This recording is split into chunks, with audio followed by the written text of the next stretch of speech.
All right, guys, welcome to this quick video where I'm going to be explaining why I don't believe if it fits your macros, okay? And it's going to be very short and sweet, but here's why. So the theory behind if it fits your macros means that you have your proteins, your carbs, and your fats set and your calories set.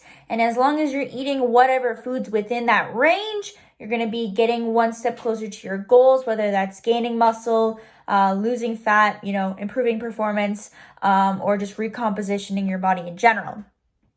Now, if we're looking at that from just a perspective of how we want to look, by all means, great, that's going to work. You're going to lose weight, you're going to build muscle, and as long as you have the right steps in place to progress with your macros, you're going to get results.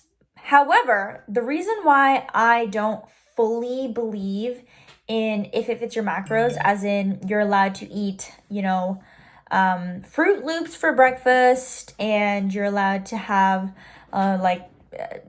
donuts every week, and it fits your macros, you're still going to get your goals. I know a lot of people, they really are huge advocates for, that flexible dieting, and it works. And I think the whole concept of sustainability is something that is really talked about, because if we're overly restrictive, then we typically tend to just crave those sweets. But here's the problem. The issue is most of the time we're just really addicted to sugar.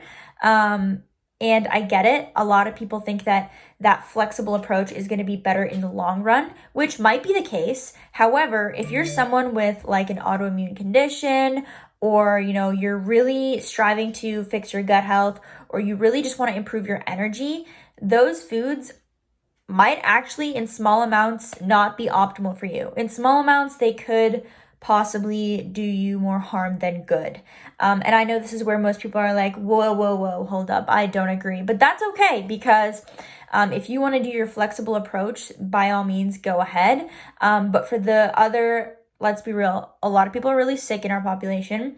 And most of us don't realize that when we eat something that's inflammatory, we don't even realize we're getting this response. Most of us aren't even in tune with our bodies on a level where we can realize that certain foods are really affecting us, like certain vegetables, obviously some junk foods and things like that. And I know a lot of people will be like, quotes, junk foods, because there are no good or bad foods. But this is where I kind of disagree. I think there are some foods, like foods with gluten, that could be way more harmful than good for you. So I know a lot of people will preach the 80-20 rule.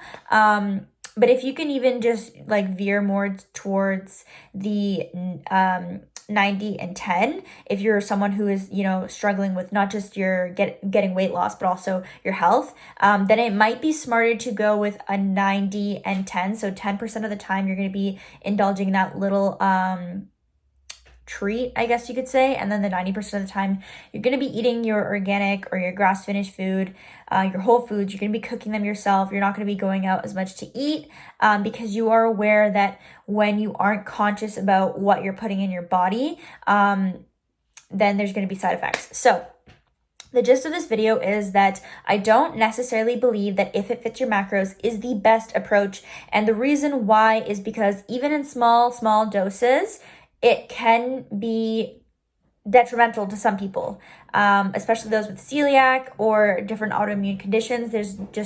They can't really get away with eating those certain foods like a donut, unless you can find ways to make them gluten-free. And that's where you can get creative with cooking. And that's how you can make your lifestyle more flexible, I guess you could say, finding the foods that work for you. And that's why I don't believe you can just eat whatever you want as long as it fits in your macros. You still have to adhere to like clean eating and finding which treats you're actually able to have and won't be too detrimental to how you feel or your energy and your health. So if that makes sense to you guys, drop me some comments below, drop me some heart emojis, some fire emojis, or any of that good stuff. Shoot me a message if you guys have questions about which foods, might be best for you. And there is no one size fits all. I just really personally believe that if we're eating ice cream and it fits in our macros and we're doing it more often than not, or donuts and things like that, then we might want to rethink about the quality of our diet. And Stay tuned for more.